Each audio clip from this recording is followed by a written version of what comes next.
Good morning, American business owners. Hello. What an exciting day to get back at work. For me, I've been taking off the last 4 days with my husband. Much needed rest and relief and refreshment. Also with my sister and her husband. So that's always a wonderful time. But I'm headed out this morning to Business Leaders Forum Mastermind with John Carroll. I sit at the table with the owner of GNS Electric, Americo Direct, and several others, and a newcomer this morning I'm very excited about. Friends, we're getting things done in business today. We're getting things done with our community. But one thing I wanted to remind you of before we get into this crazy day is to remember what you're speaking over yourself. You know, we so often look at our situation as though you're limited to what you see.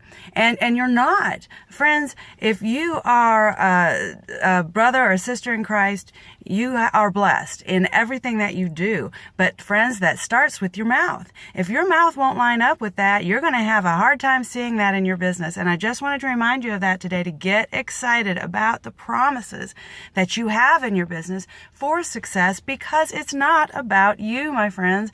There's a great big purpose inside of you. I mean, you are going to enjoy a blessed life in business with your family. You're going to see success in your world, but the fact that you can is simply a light to someone else to show them that they can too. And everything that you touch prospers, friends.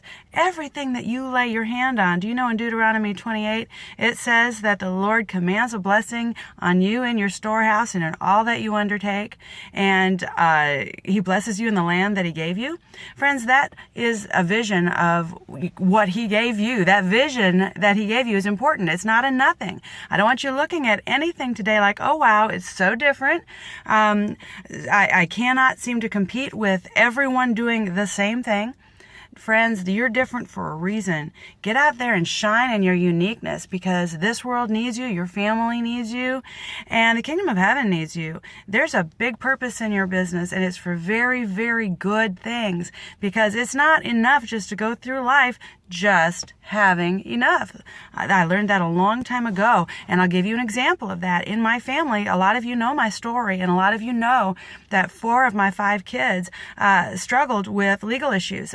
They got into a lot of trouble when they were kids. Now, I'll tell you what, I've seen some serious destruction in our lives, but I've also seen the hand of the Lord in our lives, and I've seen it change around. And you know when it changed? When my language changed, because there was a time when they were getting into trouble as young adults, as teenagers even, that when I would say, oh wow, that kid, and I would describe him or I'd describe her to friends and family members and to others. And I remember when I first started getting out and networking, other people would tell me about the great successes that they had with their families, and their kids were going off to college.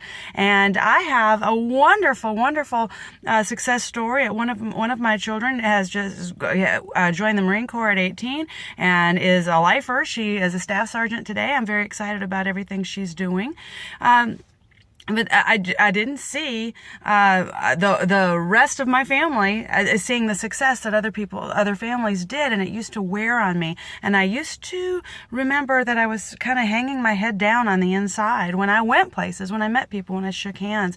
And I want to tell you that when it dawned on me that I was part of the problem because my words weren't lining up, I started changing the way I spoke. I started talking about who they really were to me. I knew who God gave them to me to be. They're leaders in their community. And guess what, friends? A warrior doesn't live a soft life. I've got some kids that are ready for the things that are coming on this generation, and they're going to be ready for success. And they've been uniquely positioned to have compassion and to have ability and to see the hand of the Lord in their lives pick something up that was dead and broken and turn it around and restore it and send it back out with purpose and passion and ability. And friends, that's the same thing in every area of your life, because complete shalom is not just your business, it's your family, it's your health, it's all of those things. So I want to get you excited about that today and realize that when I started taking a hold of that and changing my language, everything about my world changed. My business changed. I started realizing that there was so much more, and there was really nothing I didn't have. And there's nothing that you don't have either. Well, you know what we screw up sometimes is with our language. We forget to speak those things as though they were. And, and that's very important, because you'll know this is true when I tell you that you've recognized in your life, miserable people sound miserable, broke people sound broke, out of shape people sound out of shape. Your words do line up, whether you understand that you are, a child of God, whether or not you understand that Jesus Christ paid your penalties and that you were made in the image and likeness of God. Whether you know that or not, it doesn't matter. It's true. Your words speak the things around you. Now, it's really awesome to know that everything under the curse is behind you, and you get to claim the things that Jesus Christ died for you to receive. So step into it today, step into it with power, get those words lining up with your business, and let's kick some royal fanny, because we have a lot to do, and it's an exciting, exciting day. That's today's OBA update. Until next time.